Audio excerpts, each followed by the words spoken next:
Hello, this is John Stone, the TheXYGhost, here with Shimmy again, episode 2, and we're going to talk about the attraction between women and evil and weak men. Long ago, when I was in my teens, I was dating this girl, and I don't want to mention her name, and I talked to Shimmy about this last night. Her and I were, young, and I think I was 18, she was 17 or something like that. And one of my first breakup, she was from a very nice family, very well-known family. And what happened was she broke up with me, and she ended up going out with this guy who was an alcoholic and later on became a heroin addict. Don't understand why. And I was pretty hurt very early on. She just dumped me just to be with this creature. And that was in the early 80s. Later on in the 90s, I was walking through Washington Square Park in New York City, the Village, and I saw that guy that my girlfriend dumped me for.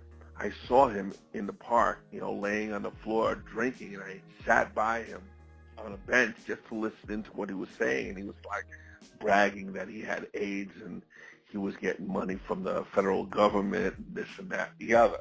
He was teaching somebody else how to get money through the federal government. And I was saying to myself, man, that girl broke up with me to be with this thing, this creature. Shimmy, have you heard of women being attracted to gangsters, thugs, criminals, substance abusers? Yes, I have. I've seen it many times since I was a young kid. Many times, and I really was also perplexed by this. It's a phenomenon I just can't understand. I think most guys can't understand. I don't know if women understand it. I think they do. I think a lot of women understand, unless it's some kind of conscious thing that they do and they don't really get it, because remember, women, they don't think like guys. We tend to forget this. That's why a lot of guys get pissed off, in their relationships where, the woman does something. We forget that women don't think like guys and guys don't think like women. What's that book? Some book out. Men are from Mars. Women are from Venus. Yeah. I never read it myself, but even from the title, it makes sense. I reviewed that book many years ago when it came out because I was working with a man that was a psychiatrist, and he was basically giving me the fundamentals of female and male psychology, and it's totally different. But they don't usually teach those broad differences in schools, with psychiatry. Mm-hmm. But women do think on a different level than men. That's why women, it's an emotional thing. So if they feel bad, if they hurt, everything is bad. You understand? Yeah. If they stub their toe, everybody's the fault. I'm sorry to interrupt you. I just wanted to finish what I was saying. I went to the Venus and Mars thing, but since I was growing up, I remember I had friends over the years. Usually, this happened a lot, late teens, early 20s. A lot of the girls I knew started hanging out with drug dealers, drug users, criminals. And when the parents told the girl, this guy's not for you, they would run even more. I had a situation where I'm watching TV. They were talking about terrorists. And I'm sitting next to a girl. I knew she wasn't my girlfriend, but maybe she could have been. At that point, I'm like, no thanks. She says, oh my God, they are so hot. I look next to me. I'm like, what are you talking about? Are you talking about the terrorist, I say? She's like, yeah, he is so hot. I'm like, what? He just bombed missing people. Are you kidding me? She didn't say anything after that. I guess she kept it to herself. Anyway. This is another phenomenon that I've seen in my life.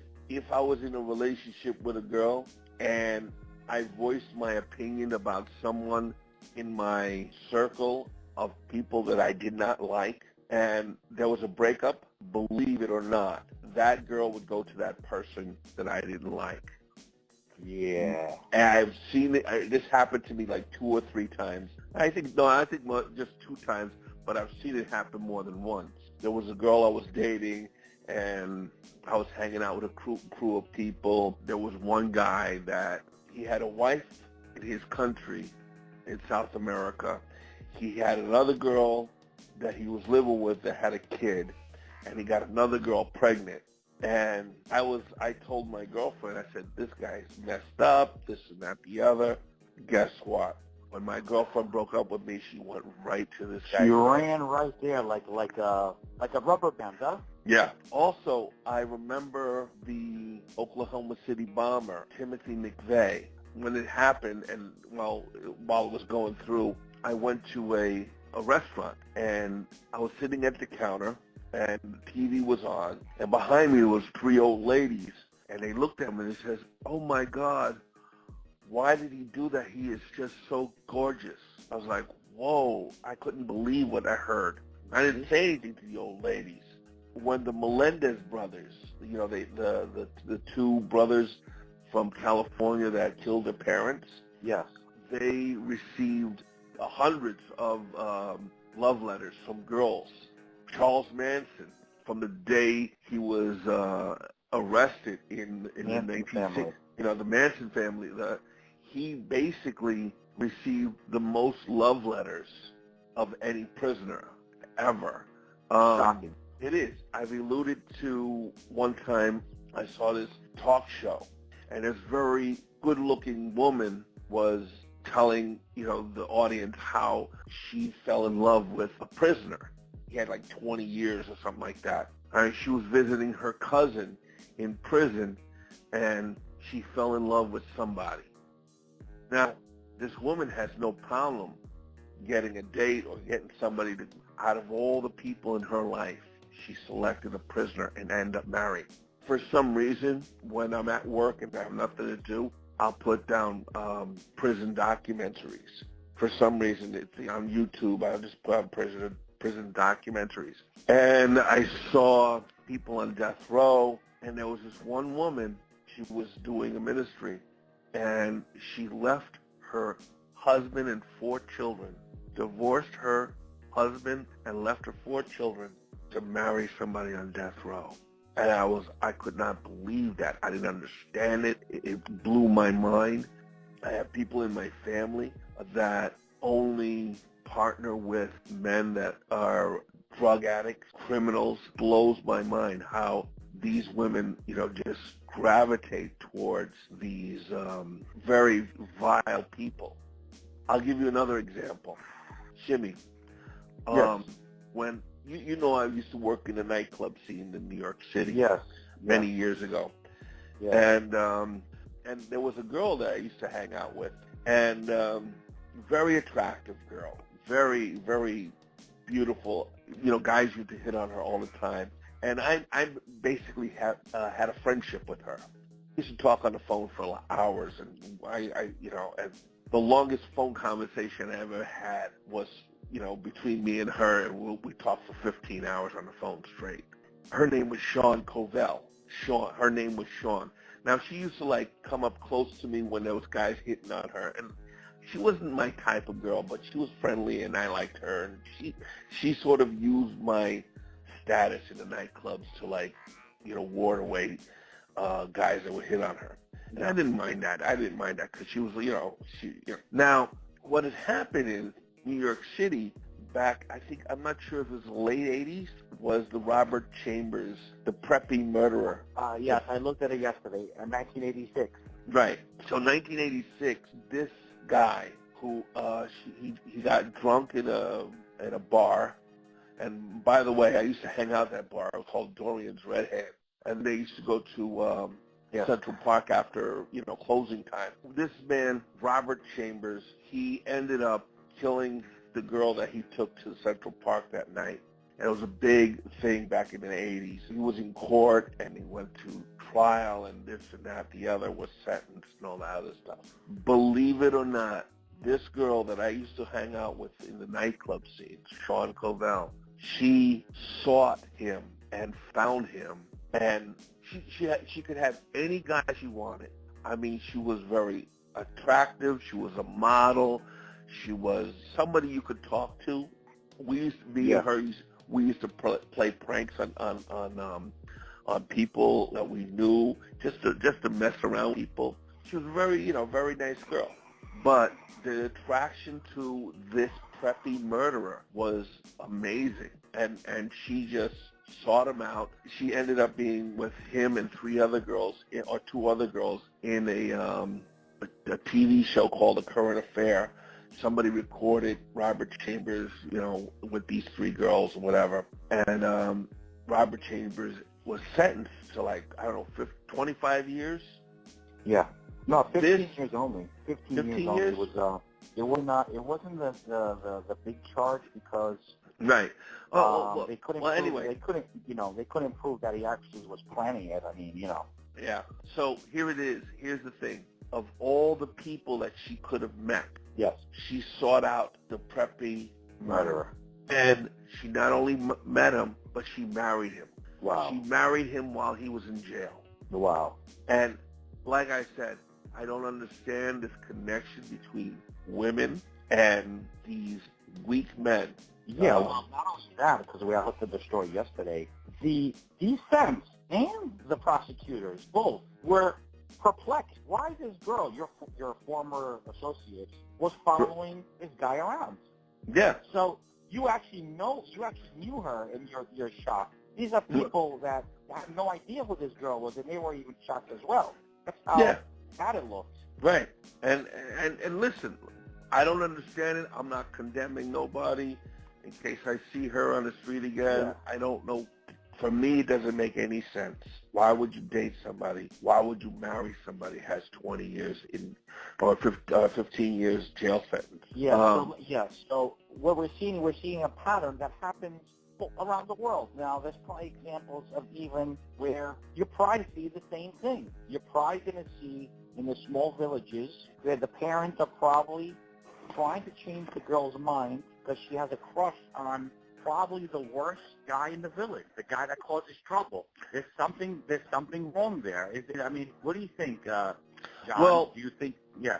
I think most of the problem is feminism. I think what happens is that women are told that they're empowered, that they are strong, invincible, and all this other stuff. But they believe it so much, they find somebody that they have power over to partner with, to fulfill this process of being strong, independent. So they're looking for somebody weak. I've seen it over and over again, how women just go for drug addicts and substance abusers. My own sister, ever since she was 16 years old, she would go out with, I could just name them, rattle them off, one after the other. And not only that, these guys that my sister used to partner with were substance abusers, they were characterized by this substance abuse. Like, there was one person that everybody knew he was a crackhead. My sister married somebody who was a cokehead.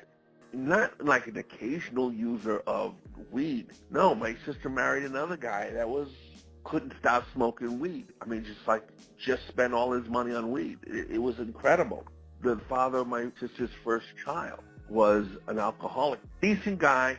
He couldn't start the day without a pint of vodka. He even told me that he buys a bottle of ginger ale, the green bottle, or 7-Up, pours out the beverage just to pour in alcohol so he could have So he could hide it, So he could hide it. Drug dealers I've seen many times, and I thought that the girl just wants to get freebies off the drug dealers and the drug users. It might be beyond that, because, listen, a pretty girl can get whatever she wants, okay? Let's face it. A pretty girl can get whatever she wants these days. Okay, she could get drugs, she could get this, she could get that. So it's not a matter of getting something off of a guy. They could get whatever they want, and they know this. But I agree with you with feminism. It makes sense. When you say weak guy, are you saying the bad boy is a weak guy? Definitely. When I tell you, if we got somebody who is a thug, a criminal, violent person, he's weak. He's very weak. He cannot intellectualize. He cannot talk. He can't talk to somebody and rationalize with somebody. He's just beat him up. I'll tell you some person like Mike Tyson, who would, in his early 20s and his early teens, to beat up people. Well, he was weak at that point. I don't care how strong physically he was a weak person at that time. Now you see him, he's in his, 50s, and he's a lot stronger. He's stronger mentally because he'll say, a reporter will bring up some of his past life that's 30 years old, and he'll just curse the reporter out. Yeah. He says, I've changed because I would have beaten you up that time. Yeah, I have changed. I have a lot of respect for Mike Tyson now, but when he was younger, beating up people, that was weak.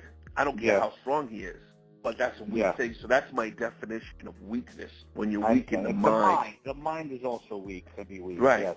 In my high school, back in the 70s and 80s, girls would go out with the drug dealers.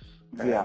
What about, I hear this a lot from people I know, and we talk about this stuff. They say, "Oh, but in high school, the girls are going out with the quarterback, or the guy that won the track race, or the guy that was first." I don't know about educational. I mean, I don't know if the guy that with the highest SAT scores, did he get laid? What do you think? No. No. Okay. I had the second highest SAT score in my school. I lost second place to a Chinese girl. Oh, wow. Did the Chinese girl sleep with you? No. Okay, so how do you explain the girls in high school that like the quarterback, that like the guy? Yeah. It's like the song. They're not bad boys, right? They're just... They could be. They could be. You never know. But fame. They're chasing fame, It's latching on to fame. Oh my goodness, this is very weird. Remember I told you about the girl that in the very beginning? Yeah. She left me for a drug addict. Yeah. She used to have, I just remembered this. I have this very strange memory. She had this phrase called social climbers.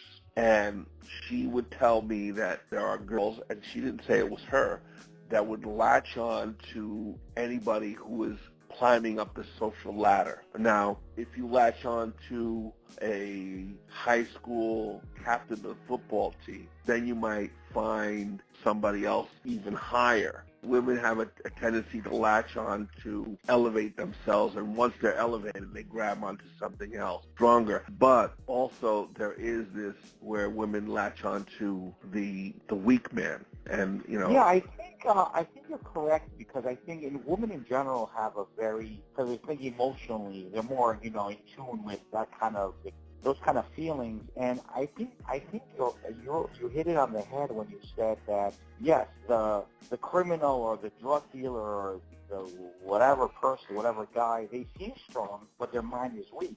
So the woman detects that the mind is weak. It's something, there's something wrong there, and that's what she chases. So why? So what do we do? I mean, why do you think this is happening? You said feminism. Feminism is behind this. Okay. Yeah. Well, and feminism was not created to make people equal. Feminism was created by the Rockefeller Foundation and the very, very rich people, and it's been admitted over and over again, to break up the family. Once they break up the family, now they have two sets of income. Now they can get the woman to work, and now they can tax two people instead of one.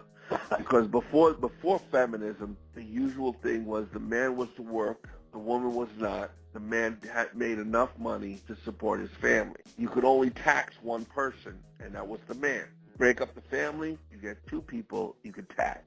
Now, with the mother working and the children who are not being cared for by the mother get sent to school early. When you get the kids in school earlier in life, you can get to indoctrinate. Now, in the year 2020, we are looking at schools that are absolutely teaching their children that there's male privilege, there's white privilege, there's the foundation of the reason that America was founded today was for slavery, and that's totally wrong.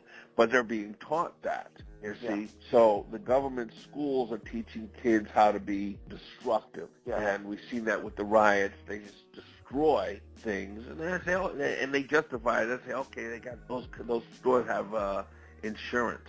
Really? I can destroy your car because you have insurance. So the whole idea of feminism is to break up the family, make the people stupid, indoctrinate the children to want the government to serve them. Not to serve them, but to be subservient to the government. That makes perfect sense why the women are gravitating toward these guys. Because if the woman is with a weak or a man that breaks the rules, he's not going to focus on the family unit. He's focusing on his own world, right? So what it is go ahead. And she wants to be part of that world. When you get somebody like who breaks the rules, oh, he's attractive. Ooh, but the man is weak.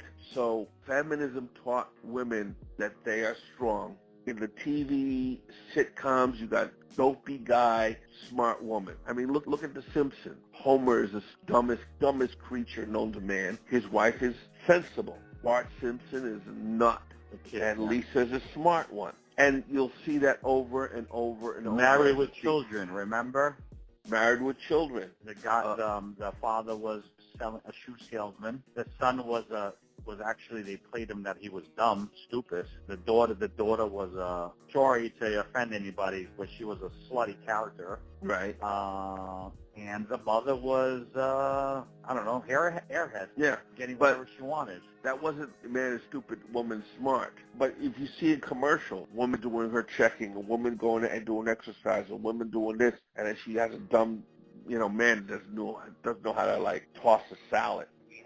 Since you mentioned commercials, I don't know if you have experience with this, but I did. Basically, for some reason, I think it had probably because of the commercial, the brainwashing, when women meet a guy that is, doesn't want to spend money on stupid shit, they call him cheap, right? Yes. Right? Because he's not following the whole, how do you call it, the consumerism lifestyle where to buy anything and anything that comes at you, you need to buy. Buy. Right. So they consider that guy weak. And when they're chasing the drug dealer that's selling drugs to little kids in playgrounds, and he's making a girl, they say that guy's a nice guy. Yeah. Meanwhile, he's getting the money from evil purposes. That's why he even has the money. Right. So, yeah, the attraction is, again, based on feminism. Feminism taught, women, without a doubt, you're strong, you're powerful, you're invincible. On the television, TV, sitcoms, movies, you have dumb man, smart woman, sensible woman, dumb man, sensible woman. And this gets pounded into the brains of a woman that's very easily manipulated. And in order to fulfill prophecy, what she does is she partners in with a weak man. And whether he's weak in terms of, substance abuse and gambling, I have never met a woman that said they are the fault, they themselves are the fault of their divorce. I've always met women that said, oh, he was an alcoholic, he was a drug dealer, he's a cheater, he's a this, he's a that. You always hear that. But you and I know when you see somebody in a bar, you know that they're and you see them every day, you see how they drink, you know that they're a substance abuser. You know within the first, they don't just become substance abusers right away. These women meet these people and they know that they have substance abuse. So they like these guys when they meet them, these alcohol guys, drug users, these gamblers, these mafioso types. They like it because they have a good time. And what people don't understand, especially women, is the money's got to come from somewhere. Somebody's working hard behind the scenes to get that money. It doesn't just show up in somebody's pocket, okay? Right. Somebody's working. Here's the other thing. When they are dating these alcoholics, there's no money coming in. There's very little money coming in. They're not, it's not about money. It's about getting, there's women are going out with these guys because they want to fix them. They want to fix them. They want to be the ones that fix them. And to tell you the truth, I was talking to a friend of mine the other day, and he says, if it wasn't for men, women would be living in grass huts to this very day. Oh, yeah. Well, I mean, because men build. What do women do? 60 years of feminism, of equal right. You cannot get your car fixed at an all-female mechanic. You cannot, to this day, hire an all-female contracting crew. You cannot, to this day, 60 years after the Equal Rights Amendment, the feminist movement, the liberation, the female liberation. The woman. You cannot get a product, a service that is done by women and women alone. Seriously. I mean, you try to figure it out. Try to figure out something that women have done, have built. Nothing. They're consumers. They're consumers. They're not builders. Women are not builders by no stretch of the means. Yeah.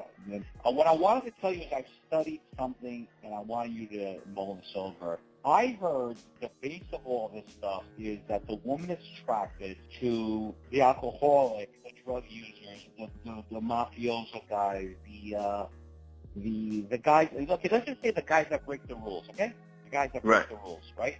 Against society. Okay, Mm-hmm. you gotta be. That's what it points to. That's the piece of it. Okay, so what I read is that the reason is that the guys that break the rules are up and coming alpha in their subconscious. So is this something that was inside the human species and it was kind of manipulated by feminism, or is it just brainwashing straight up? If I create a world of my own mind, of my own, I'm going to be the alpha of that world. You understand? So when a woman sees a man that's not conforming to the government Yes. or to society's norms, she can look at that as an alpha. Yeah. You understand? Yeah. There's a scene in the movie, what was it, Goodfellas, where Henry Hill, played by Ray Liotta, goes across the street to a bunch of guys that were hitting on his wife, and he beats the crap out of them with a gun. He comes back into the house, he hands his wife the gun, all filled with blood, and said, "Hide this." Mm-hmm. And what did she say? "It turned me on." Yeah, turned me on so much. It turned me on. And although that's non-fiction, that's a movie depicting what was going on, and it's not 100% accurate. It's pretty accurate, though. In that sense, it's pretty accurate. Women are sometimes turned on by, violent. And sometimes when I was a kid in junior high school, there were girls that would try to get guys to fight. They would manipulate guys to fight them, fight each other. And they would sit back and, "Oh, that's so cute. No, that's so fantastic." Right, But here's the thing about women controlling, Women love to control men, but once women are successful in controlling that man, they're bored. They don't like that man anymore. Yeah. It's like they go out, women will to control that man in any way possible. I also think that that has something to do with women's need to be with substance abusers, because they're already controlled. They're controlling them, yes. Right, so it's easier to control them on top of that. But yeah, it's perceivably easier, but it's not. It's not easy. I've never been in a relationship where a woman didn't try to control me. I was never in a relationship with a woman that didn't try to control me in some way, shape, or form. But once they perceive that they're controlling you, that's when they don't like you anymore. Yeah, I was going to say there's two things I want to ask you about. You kind of I remember what I was going to ask you today. Two things. The attraction to tattoos is a form of rebellion by the guy against society rules, and they love the tattoos on guys. Okay? And number two, what's up with the relationship with the prostitute and the pimp? Because is the prostitute controlling the pimp, or is the pimp controlling the prostitute? Because the prostitute does get abused by the pimp, and everybody wonders why is this?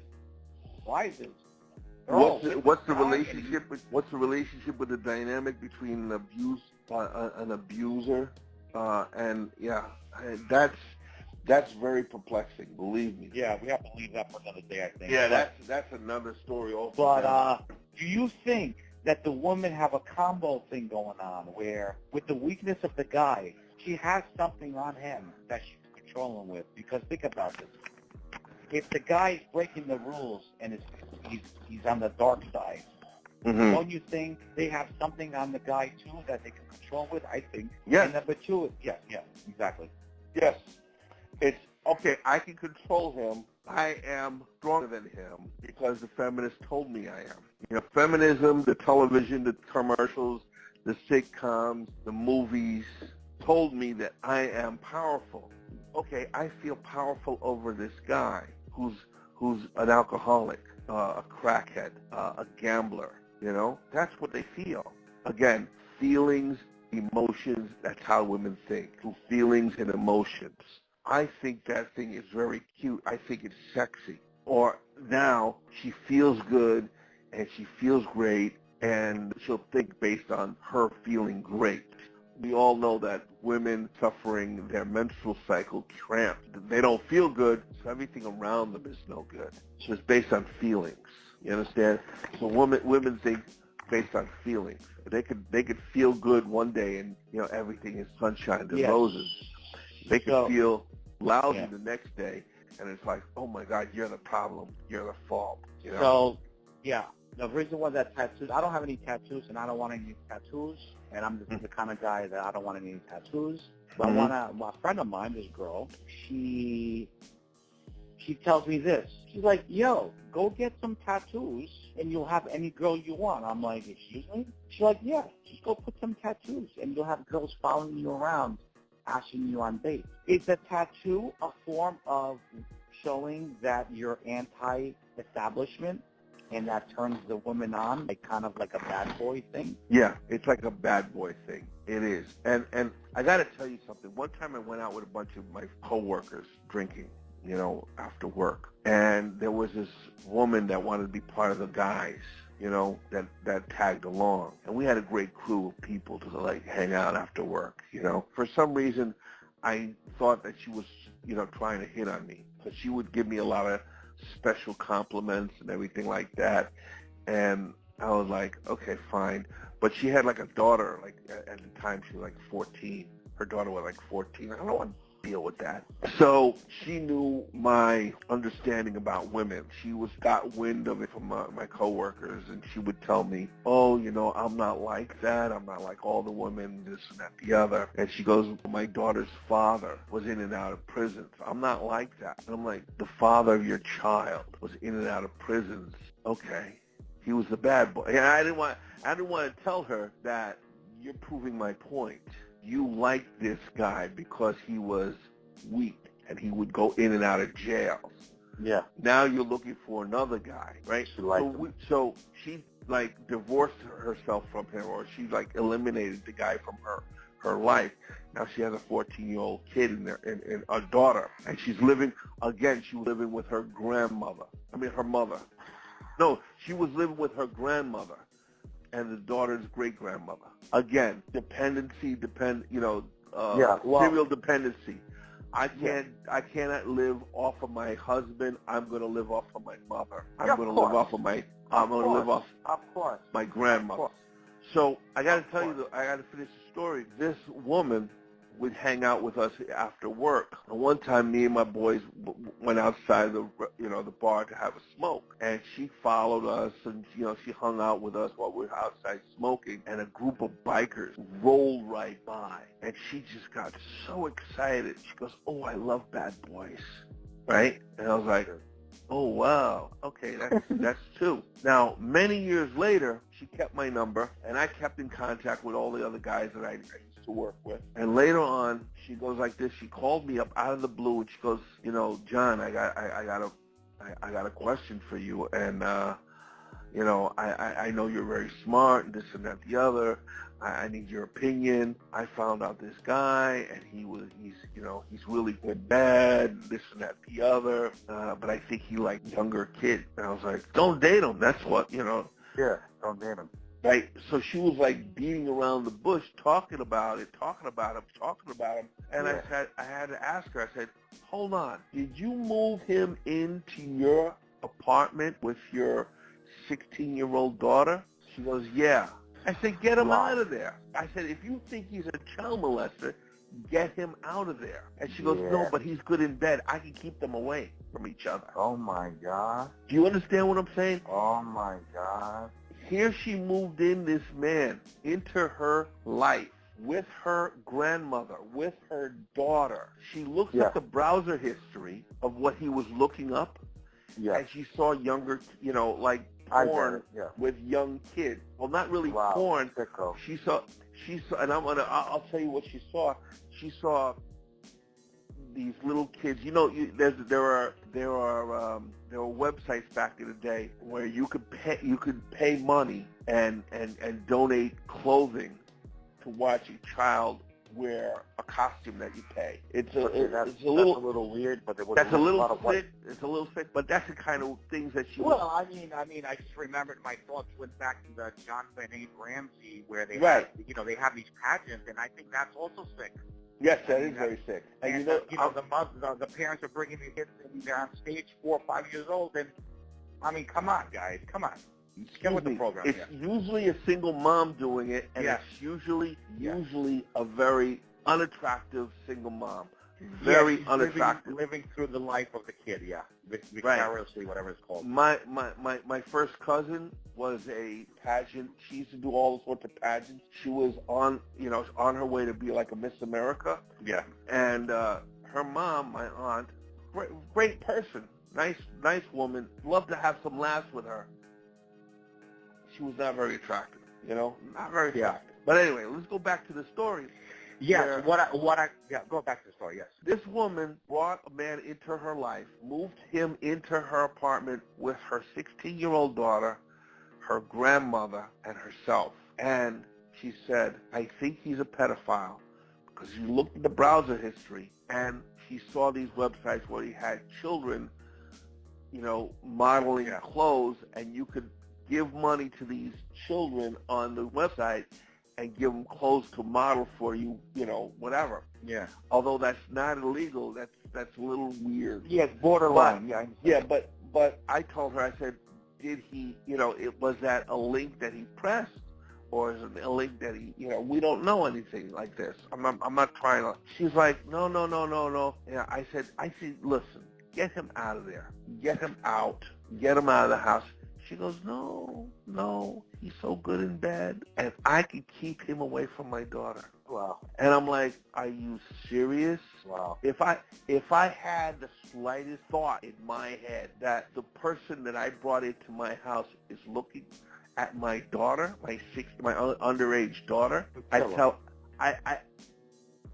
say, get the fuck out. There'll be no question. But she's like, no, it's okay because he's good in bed, all right? That's the problem. That is something wrong with that lady, and there's something definitely wrong. Yeah, that's a mental issue. I foresee, without even knowing the full story, probably she did not have a father in the house growing up. Probably. She just does not understand certain things because, honestly, that's for another time, talking about the fatherless households and how it affects women when they grow up. But, there's something mentally wrong with that woman, and definitely. What happened is, she told me this is the span of our understanding of each other. I think it goes like 7 years.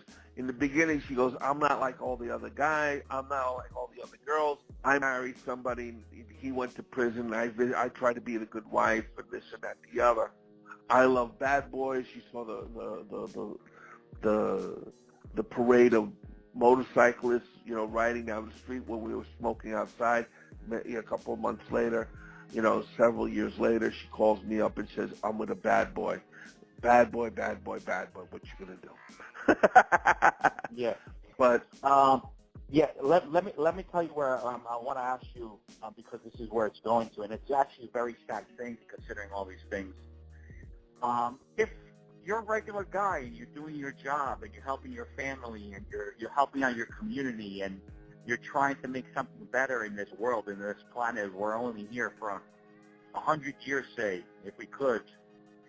And the women, and you're doing the right thing as a guy, and your wife, girlfriend, or the girl you like from the restaurant that you actually like, and regular guys don't get rewarded anymore. Mm-hmm. They don't get any love.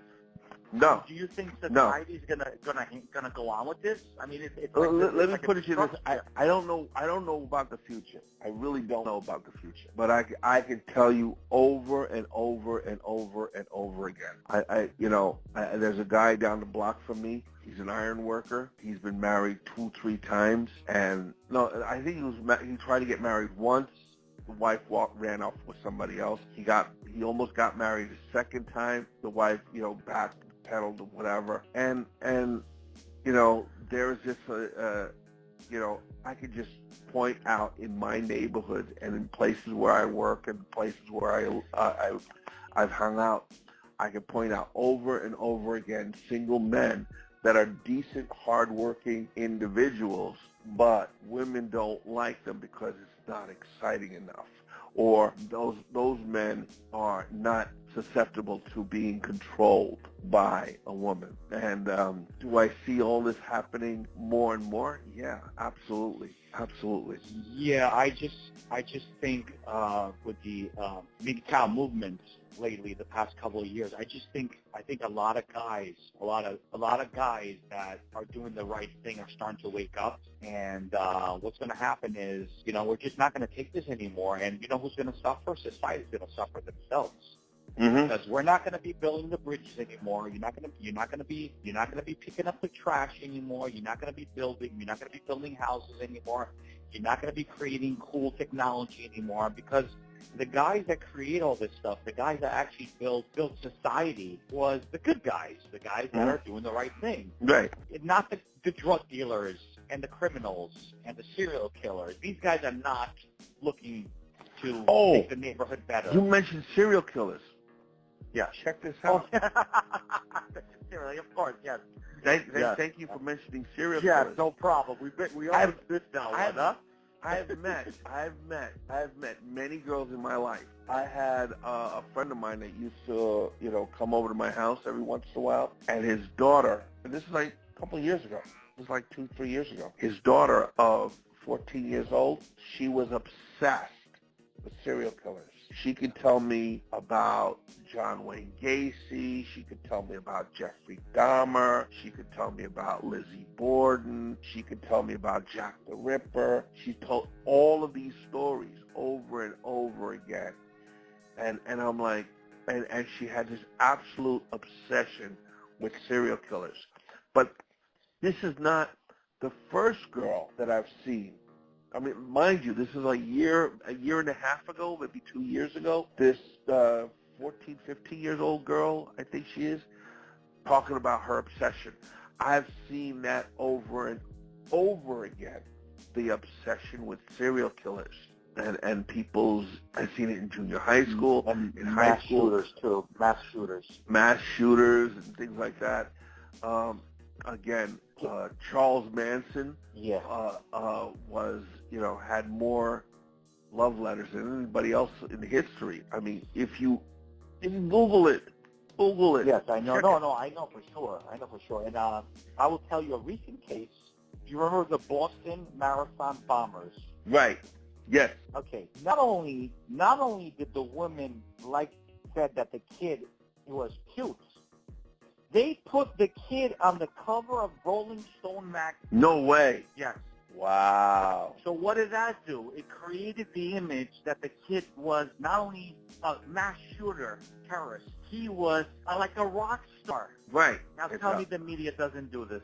Come on. Of course they do. Yeah, of course they do. Of course they do, without a doubt. I think the serial killer is the ultimate against human society. Think about this. You're killing multiple people. I'm sorry to say, but some women, it's a sick thought to think that they actually have a crush, are in love with a monster. Or a serial killer, yeah.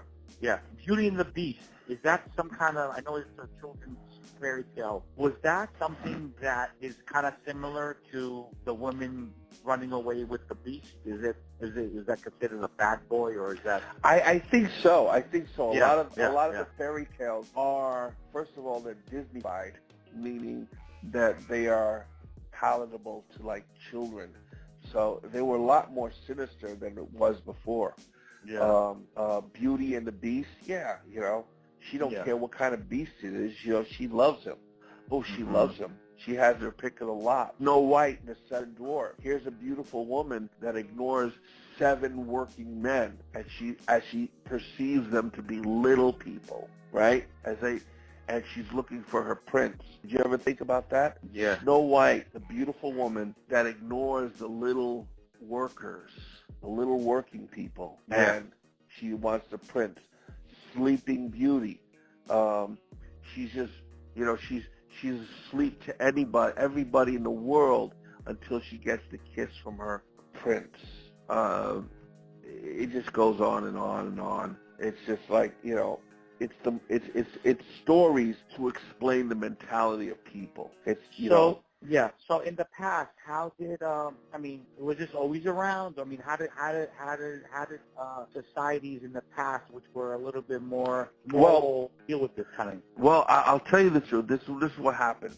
Usually, the neighborhood or the society would shame this behavior. It would definitely shame it. But nowadays, you don't have the interaction with the population at home. You just have your iPhone, your social media, your television. So you don't that feedback that you're being a whore. And people used to label women as whores, as sluts, as a deterrent, as a negative feedback for that behavior. Yes. Feedback. Yes. And the modern feminism, they try to normalize abnormality by creating, in Canada, they have the annual slut walk where you can be as slutty as you want. Yes. And that's how the feminism normalized the abnormalities that we used to deter people from doing. The word motherfucker was to a person that would have sex with someone else's wife. That was a label. You're a motherfucker, and you didn't want to be labeled that. You didn't want to be labeled that because then you're home wrecking a family. Okay. Yeah. So there was a check. There was checks and balances. There was a social checks and balances and a social negative feedback. And feminism, you don't like whore. That's negative. So now with society where they actually reward you with likes. Oh yeah. And this and that on that you did something. And as I just told you, they put the Boston Marathon terrorist on the cover of Rolling Stone magazine like he was a hero. Mm-hmm. So the women, I think women in general have very short attention span. I would say. I don't know if I'm saying it correctly, but they don't really analyze that much. No. It just women do not have the ability to analyze as much as men. And I have said this in my workplace to women that are very analytical, and they resented that I said that, and I said, no, you're not understanding what I'm saying. I say, you're very analytical, you're very smart, you are, right? But that's not the understanding of most women. Most women do not have the ability to analyze as much as men. And I gave that woman examples. I said, listen, a woman might be able to analyze something in about 3 or 4 seconds. A man will understand that thing in milliseconds, all right? Yeah. There is, I've seen it over and over and over and over again, how women are incapable of analyzing as well as men. And that's why a lot of times women will test men because they're not sure. They're like, okay, if I punch him in the face and he still loves me after that, that means he really loves me. Yeah. But that doesn't mean anything. It's not a good solid test. I really think that's the core of the problem. And I think that's the core of the problem is that because that's how advertising brainwashes people as well, and especially women, because the quick advertising makes them run out to buy something while the guy will say, wait a second, does this thing even work? Let me look it up if there's reviews. Right. Is this guy a scammer or is he right? not? Exactly. Yeah. Advertisers know that women are their chief buyers. Advertisers know that women buy. They'll buy things they don't need. They'll buy things they don't want. They'll buy things because it makes them feel good. And and a lot of women are, hunter-gatherer. I'm a gatherer. And I feel good when I'm shopping. And no, you're not. You were manipulated into feeling good shopping because advertisers know that women are the buyers. That's why they're portrayed in the good light. They feel good when they see the product. They feel good when they feel good when they see the product, and then they say, I need the product. You know, Yeah. And women, women that are depressed, they're like, they encourage each other. Oh, go shopping, and then they're broke. Yeah, since I was a kid, I remember, because I'm a kid of the 80s. You remember the Tupperware parties and the Mary Kay parties and the Iran parties, Yeah. and all this stuff. I remember there was my house was full of my mother's friends, relatives, cousins, aunts, uncles, not uncles, the women of the family, and honestly, every woman bought something. Every woman bought something and more. They didn't care what it was. They had to buy something. They didn't even care if they'd never even use it again. Many times, a lot of the stuff I remember was never even used in the house. It was like consumerism. So it's like, I guess it felt good when buying it. Like you said, it felt good when they were buying it, and it was just a moment thing. But again, what does this all benefit? It benefits the corporations that are selling the products. It benefits the court systems. It benefits the lawyers. It benefits the government, right? So it benefits the landlords. Hey, yeah. instead of getting one family to a family, a father, mother, and a bunch of kids, instead of having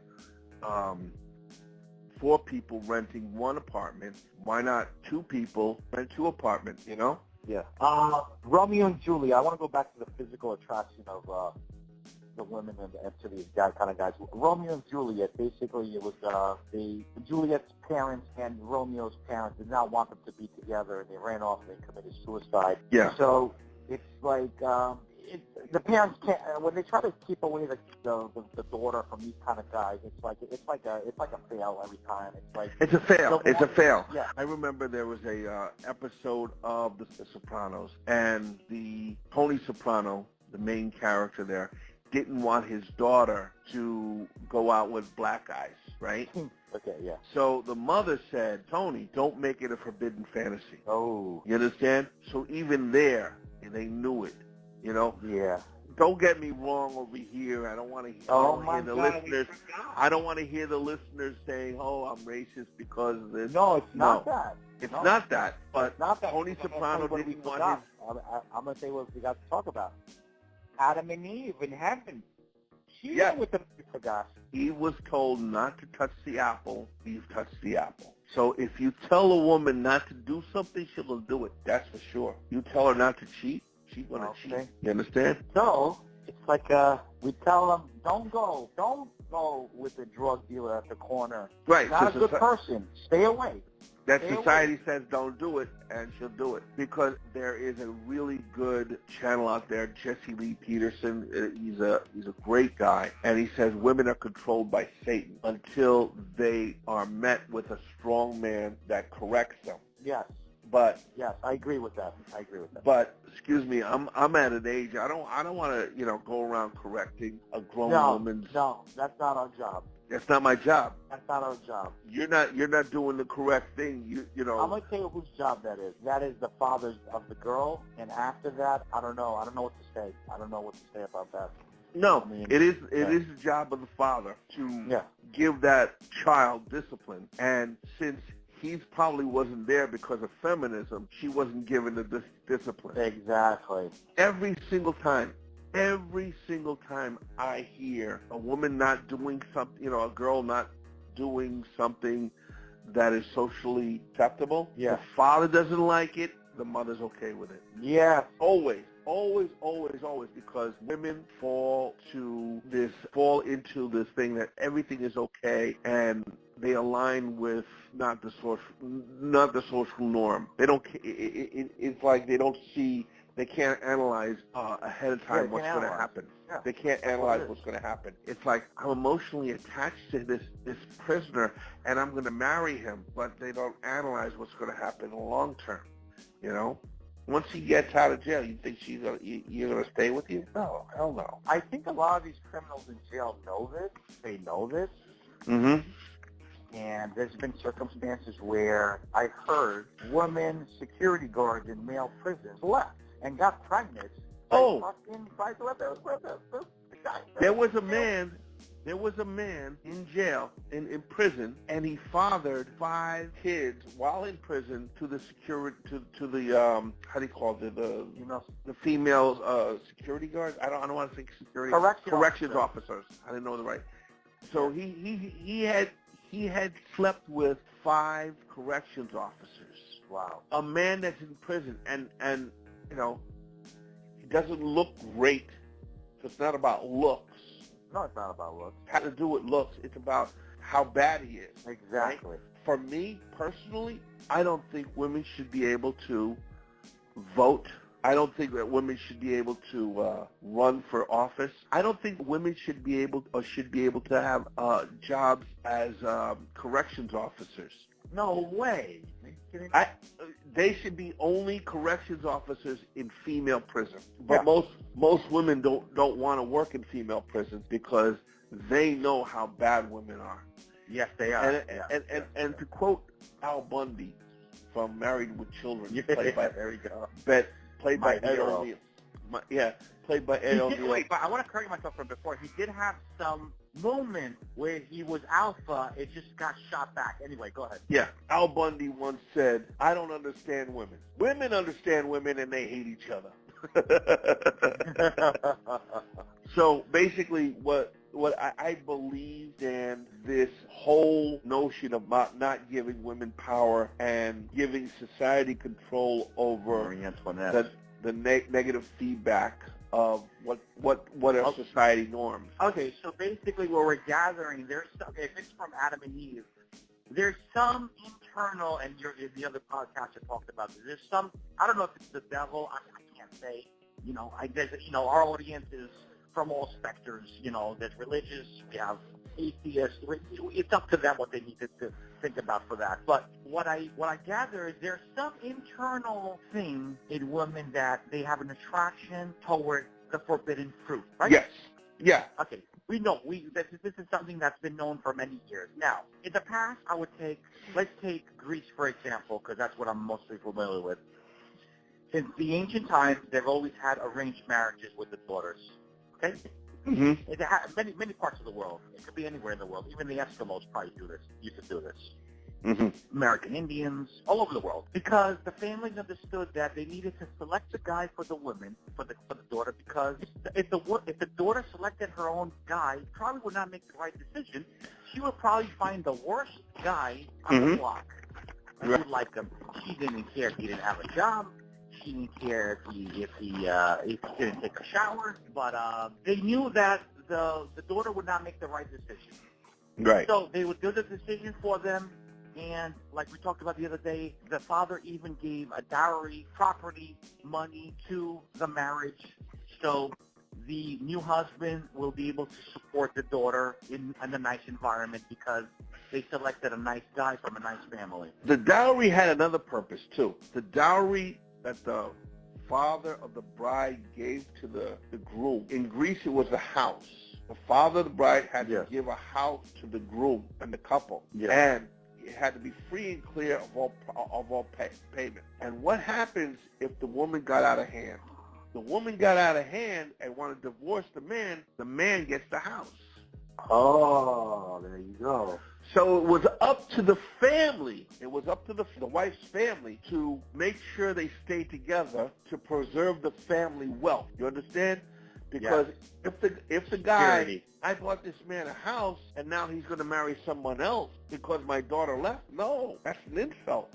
So it was basically, so the dowry in most cases, especially in Greece where you and I are from ancestrally, was to control the woman to make sure she stays with the man, make sure she stays with the family.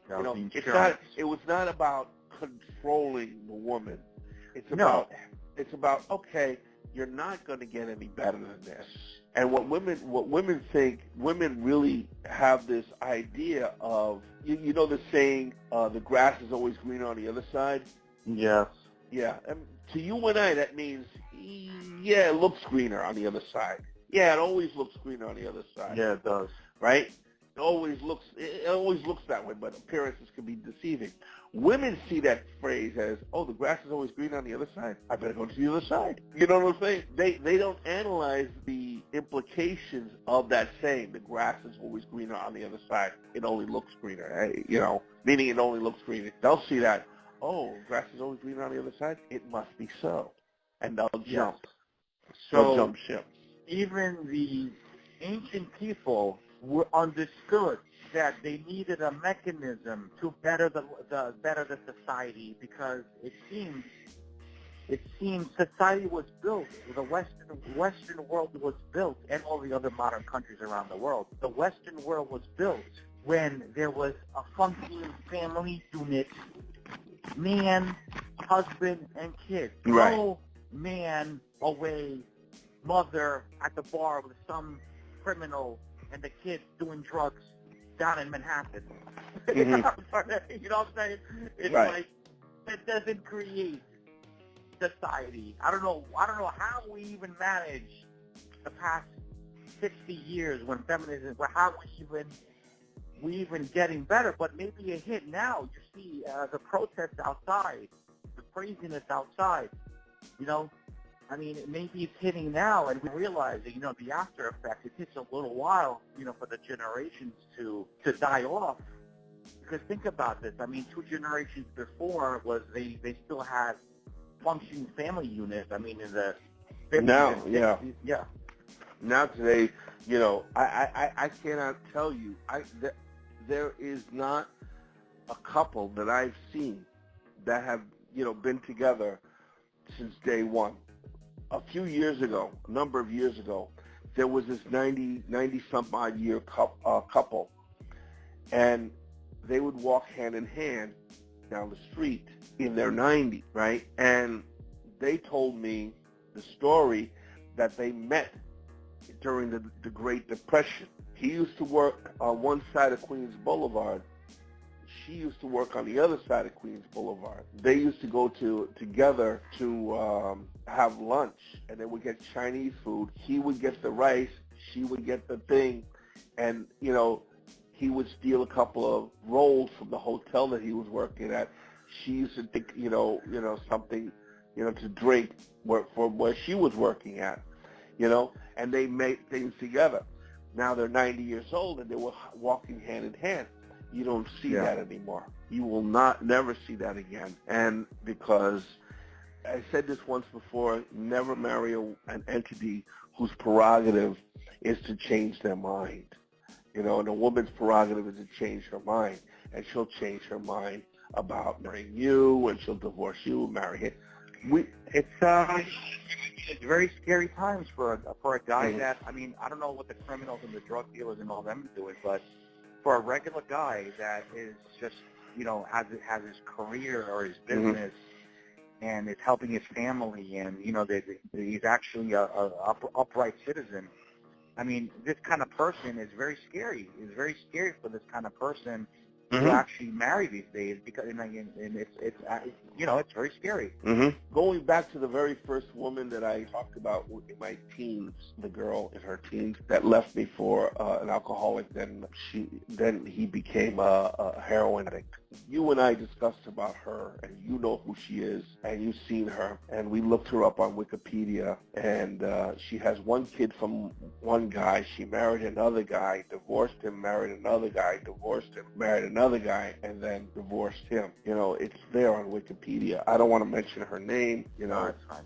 It's it's one of those things that she's. John, let me ask you something. Let me ask you a question. Have you met many guys that actually have fallen off the grid because they just gave up because they see there's no future? It's like they're trying to do the right thing, and it's like, what are they going to do? What are they going to do? Why are we working? Why as guys should we build a business or get a career or do something with our lives if we're not going to get anything out of it? We're going to, it's like... Listen, the whole purpose behind getting married for men is to start a family, and you build a business, or you build up your wealth, or you build up something to pass on to your kids. But in today's age, a man gets robbed for child support. Really, I mean, nowadays sometimes they will base your child support on the most money you've ever made in your career. So if you made, let's say, $180,000 a year back in the 80s, and now you're only making 100, they're going to base it not only on the most money you made, but the equivalent adjusted to inflation. I was not aware of that at all. Wow, that's crazy. No, in some states, and not all states, but in some states. Still, it doesn't matter. I mean, that's nuts. So, I mean, there was a doctor. He was making really good money in the beginning of his career. When he started to taper down and he was doing more charity work, his wife left him, and they based his child support on the money that he made, the most money he's ever made, which was, by the end of the day, he had no money for himself. He was a doctor living in his mom's apartment, and he became a radio announcer or something like that. And he spent time in jail for not paying his child support. Just crazy, you know. Could he have managed if there was no mandatory minimum that he had to pay based on an income that's unattainable today? Yes, of course he could. Well, yeah, of course, yes. Of course. You know, he could maintain, but the wife was never happy with just, maintaining. No, she had to take him for everything. The man's broke. The man is absolutely broke. He's a doctor. He's lost his license. He's lost his license to practice medicine because of a divorce, because of, the allegations. He was destroyed. So why do that again? Why do that again? That's what I'm saying. I think a lot of men are deciding to fall off the grid and not participating in this scam, as you call it. Yeah. We call it. Because why would we do all this and not get nothing and also lose everything? I mean, it's like, are they prepared? I mean, I'm going to go a little bit off the radar now. I mean, a little bit off and say, are they preparing us for the future where it's just going to be AI and super, we're going to be doing sperm and egg donors, and we're not like in the movie Logan's Run? There you go. You don't know who your father, you don't know who your parents are. Exactly. You have a chip in your hand. I mean, that's a little bit extreme. I just think that like we said, the corporations, the feminism movement, the government is benefiting from this kind of thing. But, I mean, we talked about how a woman is attracted to these kind of bad boys. But, I mean, it always was. It always seems to be, and there was always a way to correct that. Mm-hmm. But there's no way to correct that now. I mean that's what we're trying to. With social media, they're enforcing it. With the commercials and sitcoms and movies, they're enforcing this. They're normalizing this. Feminism is normalizing the slut walk. They're normalizing things that are potentially bad. We don't have control over the society. 50 or 60 years from now, imagine that this whole everything will be chaos, total chaos. I also, and I'm pretty sure this is going to be a long conversation, but in workplaces, because I've worked in many jobs, and I noticed the last couple. I started my own business, and I'm actually honestly I cannot work in these workplaces anymore because the HR department will not listen to. This is totally other. Will not listen to guys. And it's all about the women. And this, again, I've seen in many parents is the bad boy in the office does not get in trouble. The women are hanging out with the bad boy in the office. And the regular guys that are doing their job, we talked about this the other day, they get in trouble for no reason. The same concept is the criminals, the guys that break the rules get rewarded. I think I said this the last podcast. Yeah, we did. When I used to work on Wall Street, there was a woman that used to get drunk, and she used to go, at the end of work, she used to get drunk, come back into an office with one of the executives. You knew that they were having sex. It was loud, and I was one of the very few people. My department was one of the very few departments that would work overnight, or not overnight, but off hours to fix things and repair things for the next day. Women would definitely have sex multiple times in multiple executive offices, but the one time that the janitor said, "Hey, you look nice today," she reported him to the HR, and he got fired for saying, "Hey, you look good today," because the guy, he was a janitor. Yeah. Meanwhile, this woman had her ass slapped on the trading floor. People would grab her tits. They would dry hump her, jokingly, and it was all in good fun. It was over the line good fun. But once someone said, "Hey, you look good today," boom, that was it. He got fired. Yeah. Anyway, this was a really good talk. I think we got a lot of things out, and yeah, it's really good. Yeah, I hope people. I think a lot of the things that a lot of the stuff with relationships and women and guys. It's a lot of stuff is kind of tied up into different things about it, and it affects a lot of different things. So that's why I think a lot of times go off the subject. But yeah, it's I don't know. It's a weird time. Yeah, but, we live in strange times. Anyway, thank you for this discussion. We want to help people to understand this stuff. And want you to write, comment, subscribe. If you want to hear more, if you have any other topics that you want us to discuss, we'll discuss it. If you want to be a guest on the show, please let me know. Put it in the comments or write to request@TheXYGhost.com. All right, this is John Stone and Shimmy. We're going to say thank you. Thank you. Bye-bye.